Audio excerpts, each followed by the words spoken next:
is so much peer pressure in this generation. We've got to be so careful to have a clear plan and to be focused. You will earn a fortune in your lifetime. It's not how much you earn that matters. It's how much of it you actually keep. So you can be looking at people that are billionaires and thinking, oh, I don't have that. But if you cannot save when you have 100,000 naira a month, you cannot save when you have 1 million naira or 1 billion naira. So it's very important to look at these issues carefully and see where you can cut back. Add up your daily expenses. Today is the 1st of May. Let's all try this month to track our expenses. Can you write down every single thing that you spend? It's quite remarkable. You'll be so surprised when you find out where the money is going. I always tell people that my last birthday, I got a birthday cake from I shouldn't have said the name. I got a birthday cake from a major telco. Now that stopped me in my tracks. Why should I get a birthday cake from a telco? Does that tell you something about my calling habits? Okay, so it's so important that you realize, where is the money going? Since I got that cake, I'm on WhatsApp, I'm on FaceTime, I use my Wi-Fi wherever I am. So where does your money go? I gather a lot of young people eat out every single day. Is that true? You get a takeaway pack every day. I mean, how much does that cost? Can anyone tell me what that costs every day? 150 naira a day? 1,500? What is it? Every day. Can you do a packed lunch? These are some of the ways that you can save. People tell me that there's no money. I earn so little. I can't save anything. I really, truly believe that we can all save if we put our mind to it. It's so important that you look at your own situation and determine how best to save. Does she use the mic? Okay. Sorry, you couldn't hear me properly. Okay. So please, let's track our expenses from today. Write everything down so you can determine where your money is going. Because unless you know where your money is going, you have no way of knowing how to save. Here are some budgeting tips. We all know these tips, but it just helps sometimes to just put it in perspective. You have your tithes and offerings. After that, can you take out a minimum of an extra 10% for yourself? If you wait till the end of the month, there is nothing left. But if you do a direct debit as soon as your salary hits your account and set it aside every month, you'll find that you're able to save regularly. Automate it. It's so hard to force yourself to set money aside, but if you have it automated, that makes it much easier.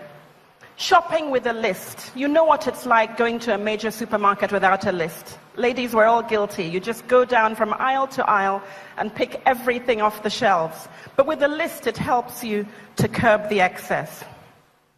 Where does your money go? Is it ashoebi? Is it shoes and bags? Is it eating out? You need to look at yourself. Ashwebi riles me up sometimes. There was once I had a friend's wedding, and a friend's daughter's wedding.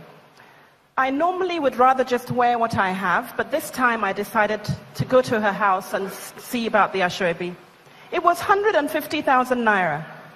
I was horrified. So I declined, but I had to take the head tie, which was 20, not a very nice one, but anyway, I did that. The color was gold. So my sister and I, we were both going together. We both found a piece of gold, some gold that we'd used before, got to the wedding. We thought we looked okay. Clearly we didn't.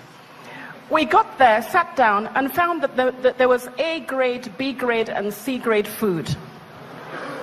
And suddenly the A grade food was passing us by. Apparently that was only for those in the A grade wear.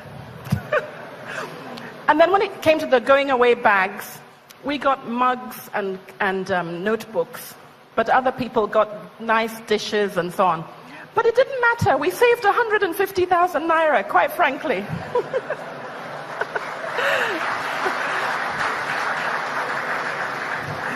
So it's nice for ladies to all look the same and so on, but be careful. I have too many people that come to me, and when I look at their budget, a huge amount of their money actually went on trying to keep up with everybody else. You don't actually have to do that. The pressure is enormous. But just be careful. When you have goals, you're trying to pay off your debt or you're trying to buy a property, nothing will defray your thoughts. You'll want to do what you need to do to make sure you meet your goals. So it's much easier. It starts with having a budget. Your balance sheet. Many of you have your own businesses or are setting up small businesses. You have to have a personal balance sheet the same way your business has a balance sheet. How much do you have? Cash, bank accounts, stocks, mutual funds, property, mortgages, your liabilities. You have housing loans, car loans, utility bills. What do you have left when you take your liabilities from your assets? You need to know your net worth. Is your net worth growing every year? You should try to do a review of your finances at least once a year, just to know that you're doing things right. And your income statement, how much comes in? How much goes out? Today is Workers' Day. Hardly anyone can live on their salary. It's just difficult. You need multiple streams of income. What are you doing about that? Nobody can pay you what you want or what you feel you deserve. So you've got to look at other ways to earn additional income. Now let's talk about debt.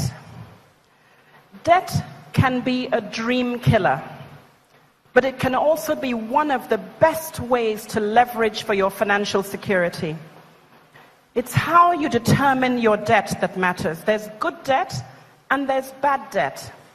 Good debt is debt that you use to grow your finances, grow your financial future, borrowing to buy property, borrowing for your education. But bad debt, borrowing for jewelry, borrowing for clothes, borrowing for holidays, that does not help you to grow your financial future. Dealing with debt is critical. Most of the time, you borrow from friends and family for many of your needs.